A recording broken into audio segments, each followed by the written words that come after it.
What is up, everybody? It's Alex from Heavy New York calling from the quarantine zone again, and on the phone we got Erik of Dukes of the Orient. Thank you so much for your time today. I appreciate it. Hey, Alex, great to talk to you.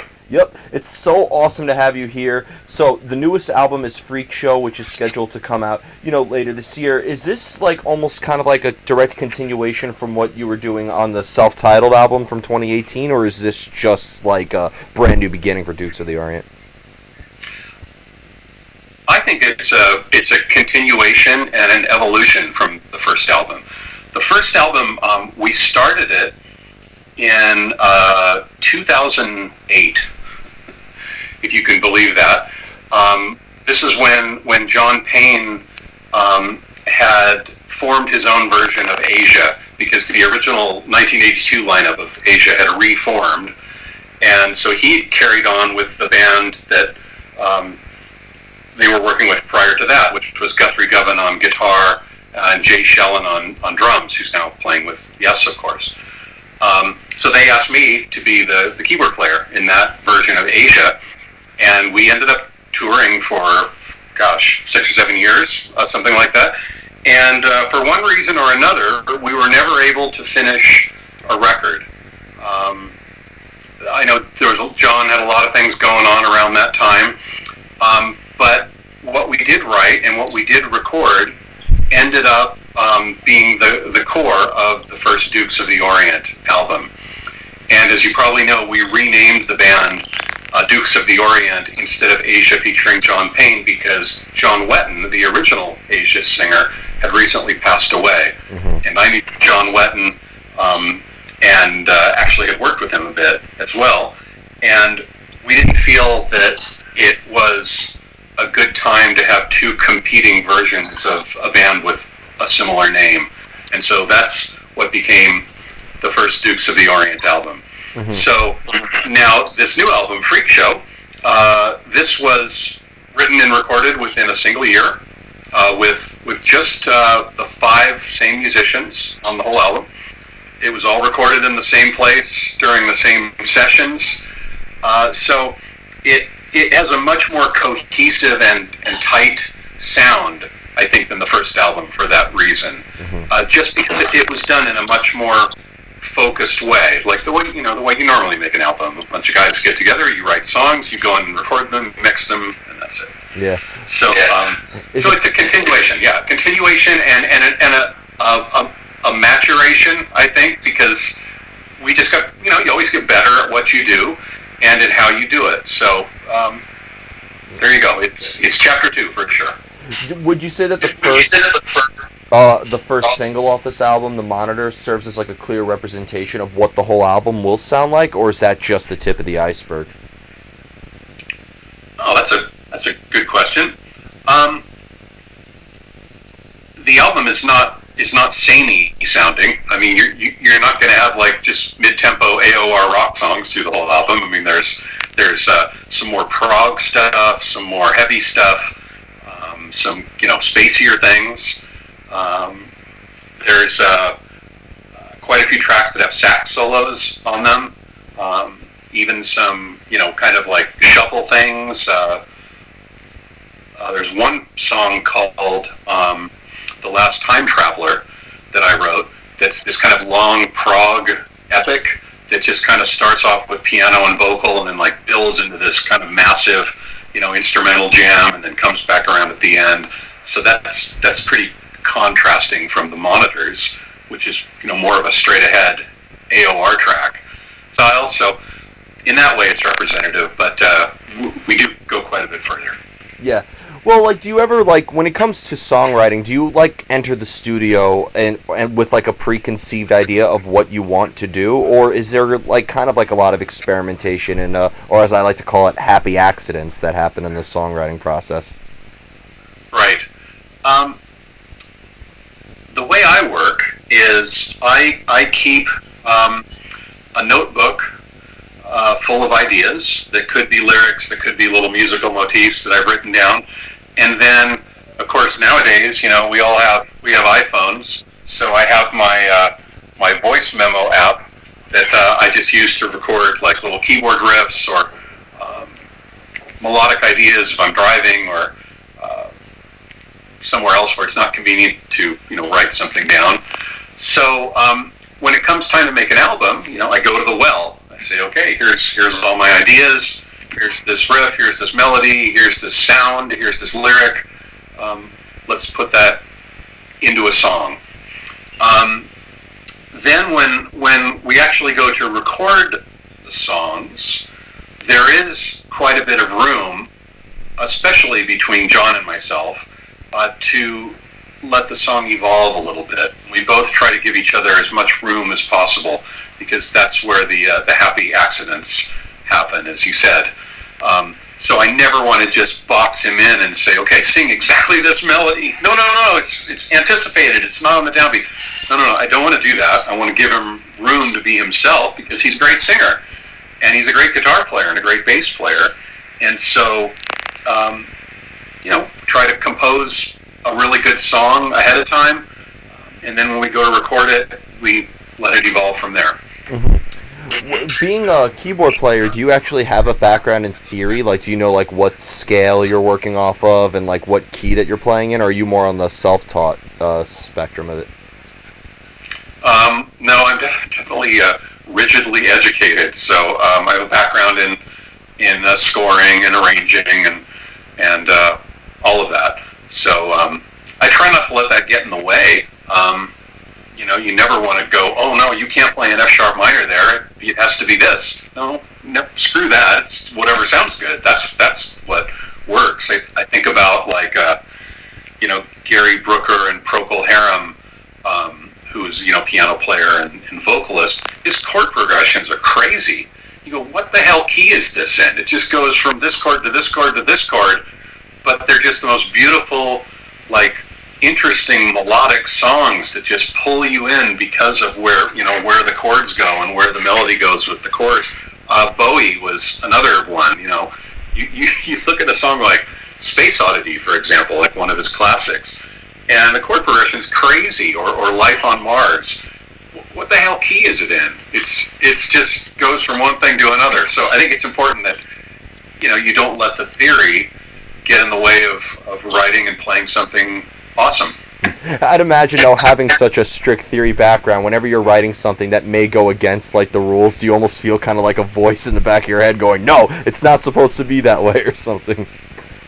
I'll tell you, when I was in my 20s, I had those issues, but now that I'm in my 50s, I don't care. Who cares? If it goes, from this to this to this, that's awesome. Now there are times when I'll use, theory as a tool. I mentioned, the song "The Last Time Traveler." It has this really interesting bridge that has this ostinato bass part, and then this kind of descending chord progression. Well, the song ends up modulating in minor thirds, so it goes around 4 times, and then you start in one key, then you go up a minor third, you up a minor third, up a minor third, and then the 4th time you do that, you're back in the original key again. So, okay, in that sense, yeah, I knew exactly what I was doing. I thought, okay, well, let's have this go around 4 times, we'll modulate in minor thirds, and we'll end up right back where we started. So, I guess that's like a theory thing, but, someone else probably would have found that just because it sounds cool, too. Yeah. Well, it seems like you have a whole spectrum of working in the realm of music, between playing in a band and, working with sonic reality and all this. It almost seems like everything that you've worked on, and even touring with The Last in Line, it almost seems like as a musician, you never stop learning, right? There's always new tricks and twists that you'll always learn, right? That's right. The more you learn, the less you know.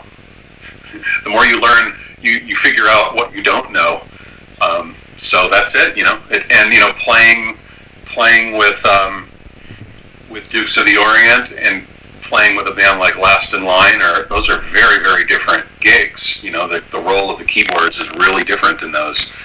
And on the sound design thing, I haven't actually worked with Sonic Reality for about 9 or 10 years now, but I've been working with an Italian company called IK Multimedia, and I've made some virtual instruments with them. The one I'm the most proud of is an instrument called Syntronic, which is It's a virtual instrument of vintage and classic synthesizers based on my own collection. In fact, I sampled every single one of them. I forget how many samples there are in it, like over 100,000.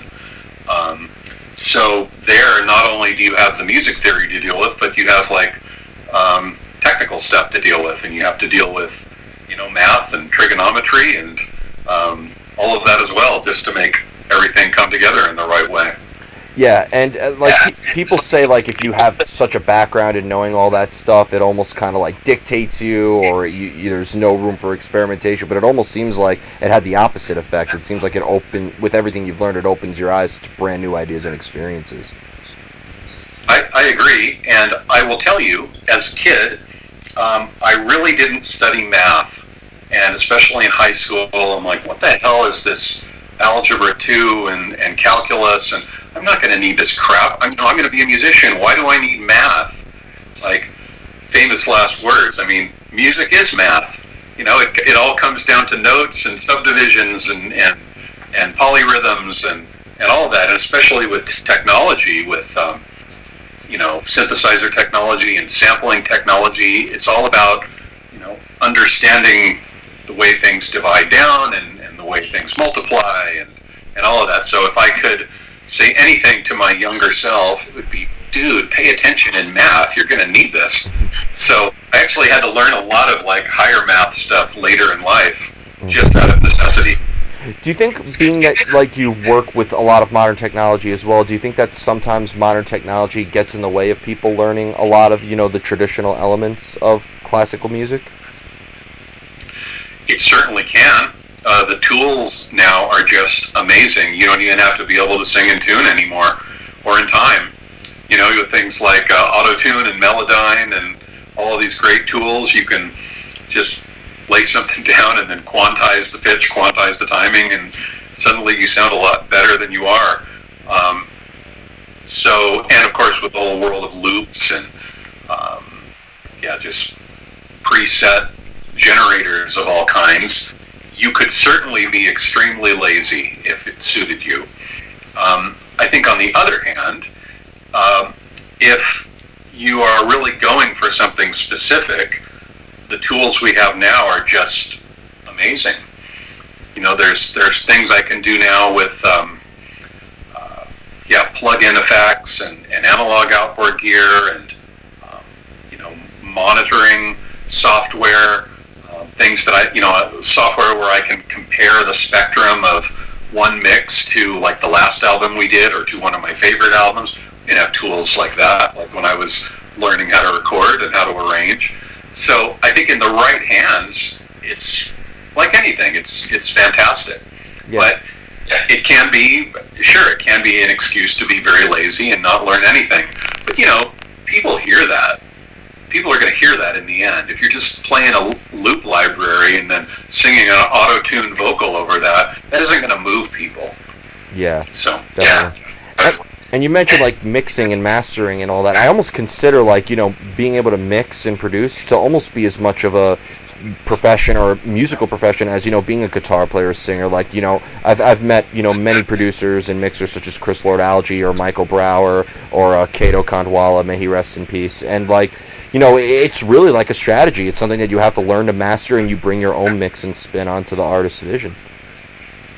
That's absolutely correct. And in the old days, I think a record producer and a recording engineer was a much more respected position. You think about like George Martin with the Beatles would be the probably the ultimate example. He was the fifth Beatle. Or you think about Eddie Offord with Yes, or Terry Brown with Rush. So many of these producers were so integral to the sound of the band. Getting the most out of the performers and getting the most out of their instruments. And, oh, by the way, did you know you could use this instrument? And, okay, here's a guitar with 12 strings. Okay, well, here's a piccolo trumpet that plays a little higher than a regular trumpet. And, okay, here's this thing called a Moog synthesizer. Here's this thing called a Mellotron. Here's this cool new software plug-in. There's a huge need for that talent in music, And I think now, because everyone can make a record on their computer in their bedroom, that it's a little less respected than it used to be, and that's a shame, because I think it is a real art form, both the producing and just the recording. You know, there's guys that know exactly what microphone to use, exactly where to put it, what preamp to put it into, how to EQ it, how not to EQ it, all of that. So I'm with you 100%. Yeah. It seems like the more people do something, the less respect that there is for it. You know, when the ADAT came out in the 90s, that was the digital multi-track, first kind of affordable digital multi-track system that used VHS tapes, and a lot of records were made on those, a lot of great records. But I remember my producer and engineer friends, people who had $1 million studios. You'd come in with a project on ADAT, and they'd roll their eyes and be like, okay, now everybody's an engineer. And it's kind of true, because now everybody is an engineer, because it's so much easier now. But that doesn't discount what those great engineers brought, and what they still bring. I love going into a pro studio and just sitting down and playing piano. Yeah. Playing Hammond organ or synths or whatever, and not having to be the guy doing the recording and being the guy placing the microphone on the piano or loading up the the virtual instrument or whatever. That's cool. Just going in and being the artist. I would much rather be doing that. Yeah. Well, I'm very thankful, because I was very concerned for a lot of engineers who are very well respected with everybody being able to do it in their bedroom, but after hearing a lot of really bad mixed albums in the past couple of years, it makes me think, okay, a great engineer still counts for something. Absolutely. Yeah. You bet you do, yeah. And here's another question, kind of going back to songwriting. It's always the most difficult question of the interview, and I stumble every artist with this, but I think you'd be a good person to ask this. How do you know when a song is done? Oh, that's easy. It's never done. Oh, come on. That's the default it's done. No, it's done when you have a deadline. You got to turn it into the label. You got to release the record. That's when it's done. I don't know. I guess there's times when an arrangement or something just comes together and you feel confident about it and all that. But there's so many songs I've written that I'm really proud of. But you always take them farther. Yeah. I'd imagine that. And aren't you always worried, like the song that you leave alone or the song you want to leave out, you make one minor adjustment for it, and then it could just be the biggest hit you guys ever had?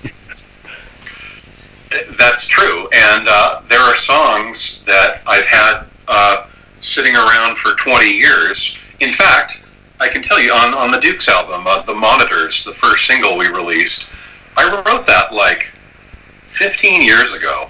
Really? And it had different lyrics and a little different arrangement, and I just never quite, I don't know whether it didn't have the right project for it, or just it just never came together. And in the end, it's such a simple song, but that's been sitting around for a long time. And when we started the Freak Show album, John and I were just sending ideas back and forth, and I'm just going through going back to the well, as I said, going through my notes and the demos, and I found that one. I'm like, oh, you know what?